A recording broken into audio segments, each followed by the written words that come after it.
Today, we will talk about the real struggles of being a working mom.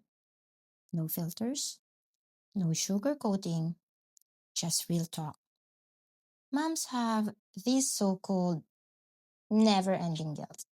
Alam mo yung feeling na kahit anong gawin mo, parang laging may kulang, parang laging may mali. Kapag nasa work ka, you feel guilty kasi hindi mo kasama yung anak mo. Wala ka sa tabi niya. Pero kapag nasa bahay ka naman, you feel guilty kasi feeling mo you are not being productive sa work mo. So, saan ba tayo talaga lulugar? Working moms are always constantly torn between two different worlds.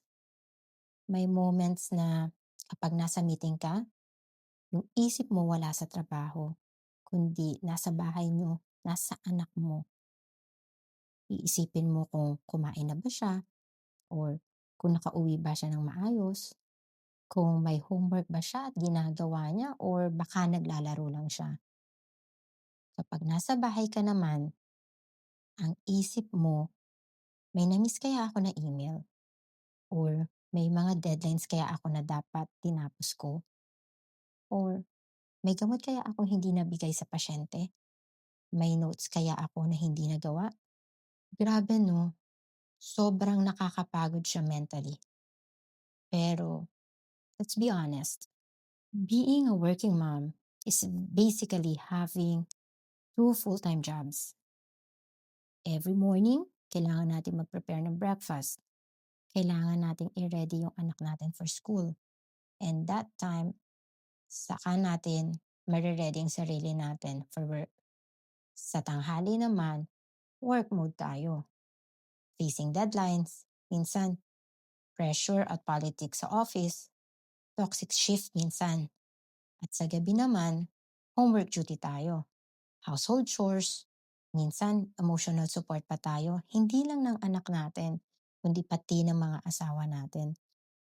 Minsan, may mga araw tayo na gusto na lang nating humiga, magpahinga, pero alam natin na hindi pwede. Kasi nga, may umaasa sa atin. Hindi lang ito physical tiredness. Definitely, it's emotional exhaustion. Yung tipong kapag tahimik na sa gabi, dun mo lang mararamdaman yung peace. Kapag tahimik na sa gabi, dun ka lang makakapag-isip. Minsan, you are being emotional.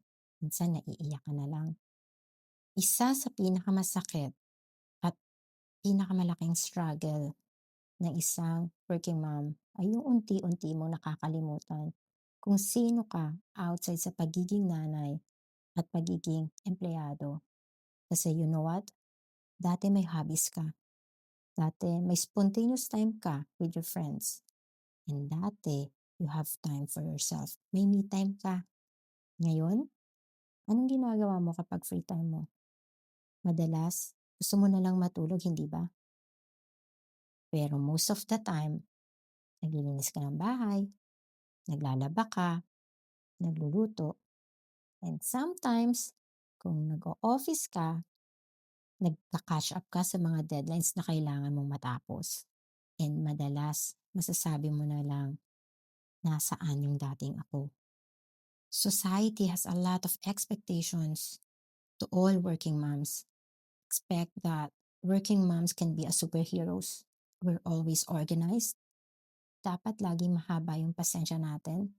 We are successful, loving, and most importantly, kahit working moms tayo, dapat lagi tayong present sa buhay ng mga anak natin.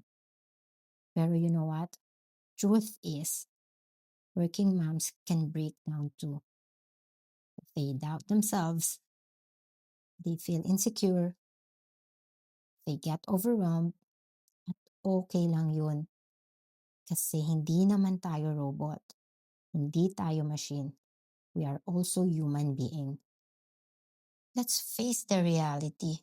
Despite all of these struggles, may small victories tayo na sobrang big deal sa atin.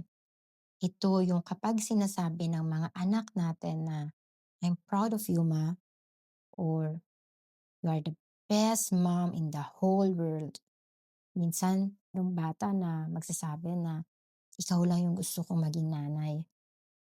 And that makes our heart so, so happy. And that words complete us.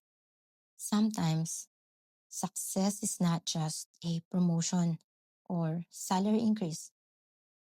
Sometimes, para sa ating mga working moms, ang success natin is yung makaraos tayo every day without giving up.